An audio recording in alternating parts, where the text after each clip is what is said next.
Welcome back guys, मैं जुगल आर्य आप सभी का एक बार और अपने यूट्यूब चैनल में हार्दिक स्वागत करता हूं।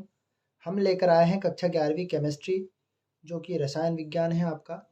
एनसीईआरटी बेस्ड महत्वपूर्ण क्वेश्चन पहली इकाई मैंने इस वीडियो में या इस चैनल के माध्यम से कवर करवा दी है। अब मैं आपको दूसरी इकाई कवर करवाने वाला हूँ। वीडियो के अंत तक बने रहें और इस वीडियो का लाभ लें।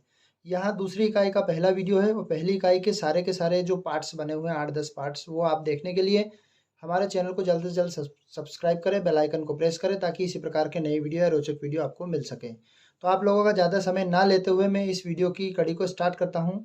तो यहाँ हमारी दूसरी इकाई है। दूसरी इकाई का नाम है परमाणु संरचना और इसके अंक का जो बंटवारा किया गया है, यहाँ पर दो तो ऑब्जेक्टिव टाइप प्रश्न आएंगे, एक 2 नंबर का प्रश्न आएगा और एक 5, टोटल मिला के आपके 9 नंबर के इसमें से प्रश्न, यानी कि एक बड़ा प्रश्न भी आने वाला है। तो पहले पार्ट्स को मैं कवर करवाने वाला हूँ। तो पहले वीडियो में मैं पहले वाले क्वेश्चन को आपके सामने रखता हूँ। तो पहला वाला क्वेश्चन है इलेक्ट्रॉन, प्रोटॉन और न्यूट्रॉन, इनके बारे में बताना है, इसकी थोड़ी डिटेल देनी है और इनकी खोजों के बारे में बताना है कि खोज किसने की है।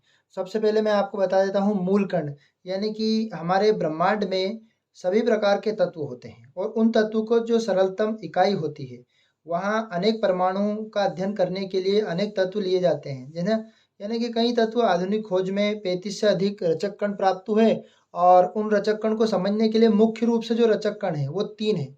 एक होता है आपका इलेक्ट्रॉन, एक होता है प्रोटॉन और एक होता है न्यूट्रॉन। परमाणु संरचना का ये आधार रखा गया, यानी इलेक्ट्रॉन को हम ई से डिनोट करते हैं, ई से दर्शाते हैं, और प्रोटॉन को हम पी से दर्शाते हैं, न्यूट्रॉन को हम एन से दर्शाते हैं।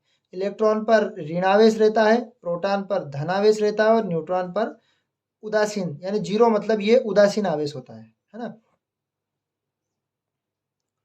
और जो हमारा इलेक्ट्रॉन होता है, इलेक्ट्रॉन का जो होता है द्रव्यमान अंक, ये होता है आपका द्रव्यमान ग्राम में 9.1093 गुणित 10 की घात -28।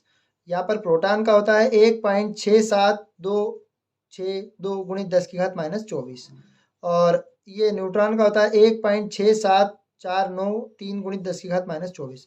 इलेक्ट्रॉन की खोज की है सर जे थॉमसन ने, प्रोटॉन की गोल्डस्टीन ने और न्यूट्रॉन की चैडविक ने। ध्यान से समझे, ये बार बार बच्चे इसमें कंफ्यूज होते हैं और बार बार हमें बताते हैं कि हमें इलेक्ट्रॉन, प्रोटॉन और न्यूट्रॉन याद नहीं रहते हैं। तो इसके लिए मैं आपके लिए एक बहुत ज़बरदस्त ट्रिक लेकर आया हूँ, वो ट्रिक के माध्यम से भी आप समझें ध्यान से। और आपके सामने मैंने चार्ट तो इसका बना ही दिया है। तो ट्रिक में देखते हैं, केवल आपको एक सेंटेंस याद रखना है। वो सेंटेंस है आपका गोपी दा, और यहाँ पर लिख देना है आपको नाचे। यानी यहाँ पर तीनों ही वैज्ञानिक के नाम छुपे हुए हैं और तीनों वैज्ञानिक के बारे में मैं आपको एक्सप्लेन कर देता हूँ। देखो, गो से बनता है आपका गोल्ड स्ट्रीम। क्या बनता है? Gold stream. यानी कि यहाँ पर मैं आपको लिख देता हूँ कि गोल्ड स्ट्रीम, गोल्ड स्ट्रीम ने किसकी खोज की? ठीक से लिख देता हूँ ये गोल्ड स्ट्रीम। तो गोल्ड स्ट्रीम, पी का मतलब हम लिख देते हैं यहाँ पर प्रोटॉन, यानी कि प्रोटॉन की खोज किसने की? गोल्ड स्ट्रीम ने, है ना। अब प्रोटॉन मतलब प्रोटॉन पर कौन सा आवेश? तो प्रोटॉन पर होता है धन आवेश, P+, ऐसे याद रख सकते हैं। TH का मतलब होता है था, यानी था से कोई सा नाम उत्पन्न हो रहा है, था से उत्पन्न हो रहा है थॉमसन। सर जे इसको थॉमसन भी बोलते हैं, तो थॉमसन जो जिसको जैसा लगे, है ना, ऑब्जेक्ट के हिसाब से हम थॉमसन। तो थॉमसन ने ई का मतलब हम जानते हैं, ई माने इलेक्ट्रॉन, और इलेक्ट्रॉन पर सदैव ई ऋण होता है। ना चे, ना का मतलब होता है न्यूट्रॉन। क्या होता है? न्यूट्रॉन, जिसको हम एन से दर्शाते हैं। और चे का मतलब होता है जेम्स चैडविक। चैडविक ने खोज की किसकी? न्यूट्रॉन की। और न्यूट्रॉन पर कौन सा आवेश? ऋण।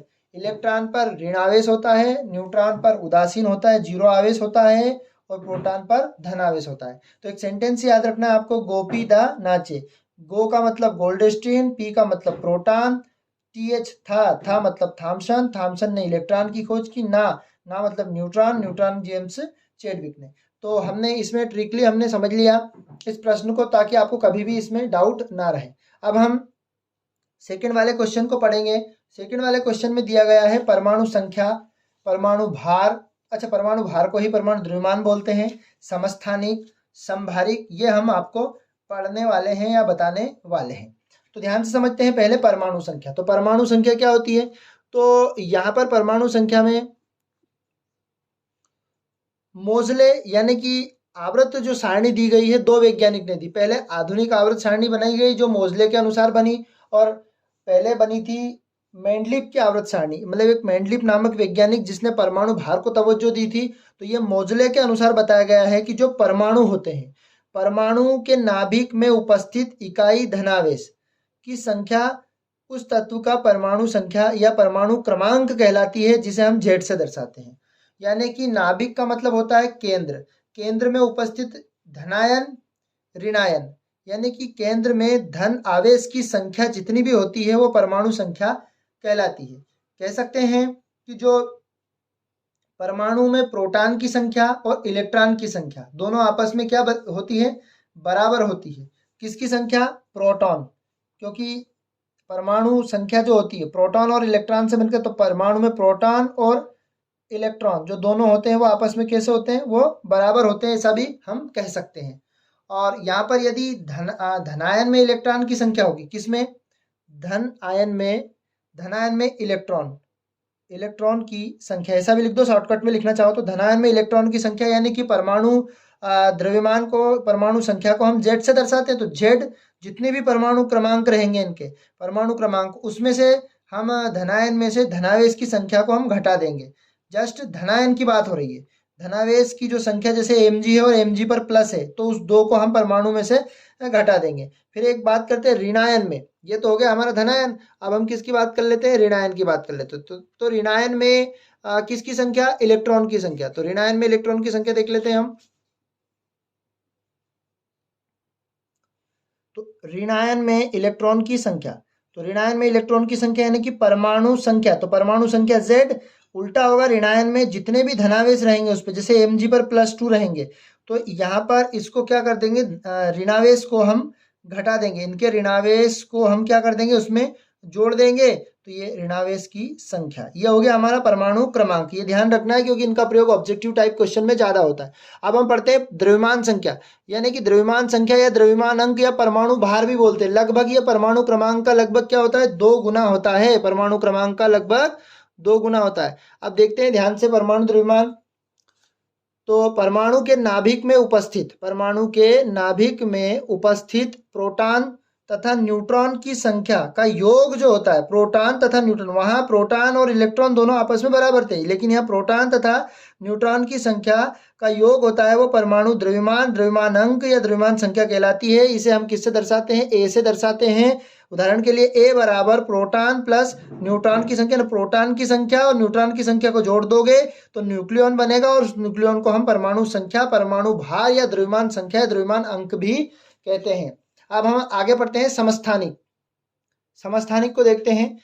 एक ही तत्व के वे परमाणु जिनके द्रव्यमान अंक यानी कि परमाणु भार भिन्न भिन्न होते हैं। अच्छा, परमाणु भार भिन्न भिन्न होते हैं, लेकिन परमाणु जो क्रमांक होते हैं, परमाणु भार को ही द्रव्यमान संख्या या द्रव्यमान अंक बोलते हैं भिन्न, लेकिन वहां परमाणु क्रमांक बराबर होते हैं, वो कहलाते हैं समस्थानिक। और संभारिक का मतलब ये होता है कि जिनके एक ही तत्व, जिनके परमाणु द्रव्यमान समान होते हैं यानी कि परमाणु भार समान होते हैं लगभग क्रमांक से दुगने, लेकिन परमाणु क्रमांक इसके बराबर नहीं होते। जैसे समस्थानिक, हाइड्रोजन के 3 समस्थानिक होते हैं, प्रोटियम, ड्यूट्रियम और ट्राइट्रियम। यानी इसका मैं एग्जांपल दे देता हूं आपका, समस्थानिक में कैसे भिन्न भिन्न होते हैं।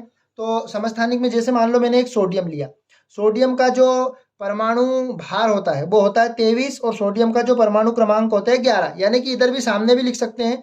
इसी प्रकार मैं लेता हूं कि सोडियम का जो परमाणु भार ये होता है आपका लगभग 24 और इसका होता है 11। माने कह सकते हैं हम कि जो परमाणु, इसमें क्रमांक की बात होती है, परमाणु क्रमांक समान है लेकिन परमाणु भार भिन्न भिन्न है, ये क्या कहलाता है? आपके समस्थानिक का उदाहरण दे दिया। अब हम संभारिक की बात करते हैं। तो संभारिक क्या होता है कि वे तत्व जिनके परमाणु जो द्रव्यमान होते हैं वो समान होते हैं, जैसे 40 40 40, जैसे कि आर्गन और आपका पोटेशियम और आपका कैल्शियम। तो जैसे 40 40 40, जबकि इसके परमाणु क्रमांक अलग अलग। वे तत्व जिनके परमाणु क्रमांक भिन्न भिन्न होते हैं और परमाणु भार समान होते हैं वो संभारिक कहलाते हैं।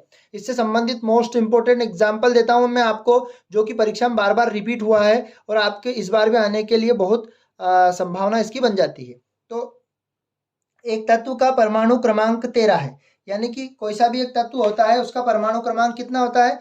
13। तो परमाणु क्रमांक 13 है और उसका द्रव्यमान अंक या परमाणु भार उसका 27 है। तो इसके प्रोटॉन, इलेक्ट्रॉन और न्यूट्रॉन की संख्या ज्ञात कीजिए। तो प्रोटॉन की संख्या, जो परमाणु क्रमांक होता है वो प्रोटॉन के बराबर होता है, इलेक्ट्रॉन की संख्या भी परमाणु क्रमांक के बराबर होती है। तो हम यहाँ लिख सकते हैं इसका हल कि प्रोटॉन की संख्या पूछा है उसमें, प्रोटॉन की संख्या, तो प्रोटॉन की संख्या बराबर परमाणु क्रमांक, और परमाणु क्रमांक कितना दिया है? 13, यानी कि प्रोटॉन की संख्या 13 हो गई। फिर उसने पूछा है कि इलेक्ट्रॉन की संख्या, तो इलेक्ट्रॉन की संख्या बराबर भी क्या होता है? परमाणु क्रमांक, और परमाणु क्रमांक हमारा कितना दिया है? 13। तो इलेक्ट्रॉन और प्रोटॉन की संख्या तो परमाणु क्रमांक के बराबर होती है। दूसरी बात, अब इनका पूछा गया है कि न्यूट्रॉन की संख्या, तो न्यूट्रॉन की संख्या निकालते हैं। तो न्यूट्रॉन की संख्या यानी कि जो परमाणु द्रव्यमान दिया है या द्रव्यमान अंक दिया आपका, इसको परमाणु द्रव्यमान बोलते हैं, परमाणु भार भी बोलते हैं, जो क्रमांक का लगभग दुगना होता है। तो द्रव्यमान अंक में से हमें परमाणु क्रमांक को क्या करना है? माइनस कर देना। तो द्रव्यमान अंक हमारा दिया है 27 में से हम 13 को घटा देंगे तो बचेगा कितना? 14। यानी भी आपको दे दिया जाए यानी किसी भी तत्व का परमाणु क्रमांक, तो वही परमाणु क्रमांक होता है, वो प्रोटॉन और इलेक्ट्रॉन की संख्या होती है, क्योंकि लगभग दोनों प्रोटॉन इलेक्ट्रॉन की संख्या बराबर होती है, वही परमाणु आपकी संख्या कहलाती है, परमाणु क्रमांक कहलाता है। और न्यूट्रॉन की संख्या निकालनी है तो द्रव्यमान में से, परमाणु भार में से हम प्रोटॉन की संख्या, इलेक्ट्रॉन की संख्या को घटा देते हैं, क्योंकि वही परमाणु क्रमांक होता है, वो तुम्हारा न्यूट्रॉन बन जाता है। जैसे एक एग्जाम्पल और आपको दे देता हूं मैं कि Mg+ का परमाणु क्रमांक 12, यानी कि परमाणु क्रमांक हमारे पास दिया गया है कितना? यहाँ लिख देते हैं, परमाणु क्रमांक 12 दिया गया है। इलेक्ट्रॉन, इसमें न्यूट्रॉन की संख्या 12 है, यानी कि इसमें न्यूट्रॉन की संख्या कितनी दे दी? यहाँ ध्यान से देख लेते हैं। न्यूट्रॉन की संख्या हमारी दे दी है 12। इलेक्ट्रॉन प्रोटॉन और द्रव्यमान संख्या निकालनी है इसकी। तो सबसे पहले जो प्रोटॉन की संख्या होती है वो परमाणु क्रमांक के बराबर, मैंने अभी आपको बताया कि जो प्रोटॉन की संख्या होती है, तो ये जो हम लिख देते हैं कि प्रोटॉन की संख्या किसके बराबर? परमाणु क्रमांक के बराबर होती है। तो ये तो आपका 12 आ गया। और उसमें पूछा गया है कि धनायन में, देखो यहाँ पर इलेक्ट्रॉन और न्यूट्रॉन की संख्या धनायन में, तो धनायन में इलेक्ट्रॉन की संख्या, तो धनायन में इलेक्ट्रॉन की संख्या मैंने समझाया था कि प्लस में इलेक्ट्रॉन की जो संख्या होती है वो Z में से घटेगी, यानी Z में से घटेगी, यानी कि Z यानी कि परमाणु क्रमांक होता है, क्या होगी? घटेगी। और वो धनावेश की संख्या, जैसे Mg पे +2 दी है तो +2 इसमें से घट जाएगी, यानी हमारा परमाणु क्रमांक कितना दिया है? परमाणु क्रमांक हमारा 12 दिया है, तो 12 में से 2 को घटा देंगे तो बचेगा कितना? 10। तो ये धनायन के लिए। और द्रव्यमान अंक की बात करते हैं तो प्रोटॉन प्लस न्यूट्रॉन, द्रव्यमान अंक कैसे निकलता है? प्रोटॉन और न्यूट्रॉन को जोड़ दो, उससे द्रव्यमान अंक निकल जाएगा आपका। तो प्रोटॉन कितना है हमारा? प्रोटॉन है हमारा 12, और न्यूट्रॉन कितना है? वो भी 12। तो 12 में 12 को हम जोड़ देते हैं। ध्यान से देख लेते हैं क्या निकालना है हमें? द्रव्यमान अंक। तो द्रव्यमान अंक या परमाणु भार, द्रव्यमान अंक में मैं क्या जोड़ देता हूँ? प्रोटॉन की संख्या प्लस न्यूट्रॉन की संख्या। P मतलब प्रोटॉन, न्यूट्रॉन, तो प्रोटॉन की संख्या हमारे पास कितनी है? प्रोटॉन की संख्या हमने अभी आपको निकाल के बताई 12, और न्यूट्रॉन की संख्या दी हुई थी इसमें पहले से, तो वो भी 12 दी थी। 12 में 12 जोड़ते हैं तो इसका परमाणु भार निकल जाता, तो ये 24। तो ये महत्वपूर्ण एग्जाम्पल मैंने आपको समझाया, यानी कि समस्थानिक, संभारिक और इलेक्ट्रॉन, प्रोटॉन और न्यूट्रॉन की खोज, उन पर कौन कौन से आवेश रहते हैं। इकाई 2 का फर्स्ट एवं सेकंड क्वेश्चन मैंने आपको करवाया और कुछ महत्वपूर्ण एग्जाम्पल आपको दिए। तो जय हिंद साथियों, अगले वीडियो में हम जल्द मिलते हैं। Tata, bye bye. यदि चैनल को अभी तक सब्सक्राइब नहीं किया है तो चैनल को सब्सक्राइब करें, बेल आइकन को प्रेस करें ताकि नए वीडियोस की अपडेट आपको मिलती रहे।